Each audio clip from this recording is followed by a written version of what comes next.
সাহারি খাওয়ার সঠিক সময় কোনটি? রাত 12টার পরেই সাহারি খেতে হবে নাকি এর আগে সাহারি খেলেও রোজা হবে? রাত 12টার পরে সাহারি খেতে হবে এমন কোনো বাধ্যবাধকতা নেই, এমনকি সাহারি না খেলেও রোজা হয়ে যাবে। কিন্তু সাহারি খাওয়ার সময় হলো শেষের দিকে। নবী করিম সাল্লাল্লাহু আলাইহি ওয়াসাল্লাম বলেছেন, এই উম্মত ততদিন কল্যাণ থাকবে যতদিন তারা শেষে সাহারি করবে। শেষে সাহারি করবে মানে কি?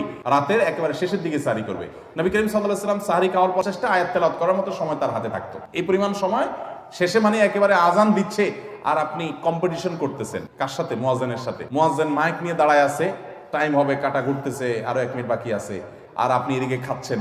আপনি চেষ্টা করতেছেন মুয়াজ্জিন আজান লাগে খাই শেষ করবেন, মুয়াজ্জিন চেষ্টা করতেছে টাইম মতো আজান দিয়ে দিবে। এই যে হুলস্থুল কম্পিটিশন, এটা কিন্তু এই দেরি করে সাহারি খাওয়া সুন্নত না। অনেকে সাহারি দেরি করে সুন্নতের মানে বানায় নিছে একদম লাস্ট মোমেন্ট পর্যন্ত। না, 50টা আয়াত তেলাওয়াতের সময় থাকা মানে কিন্তু অনেক সময়। নবী করিম সাল্লাল্লাহু আলাইহি ওয়াসাল্লাম সেভাবে সাহারি করতেন। অনেক মুরব্বীরা আছে রাত 12টার সময় সাহারি খেয়ে শুয়ে থাকে। 12টার আগে 12টার পরে কোনো কথা নাই, শেষের দিকে সাহারি খাওয়া উত্তম। আগে খেলেও রোজা হয়ে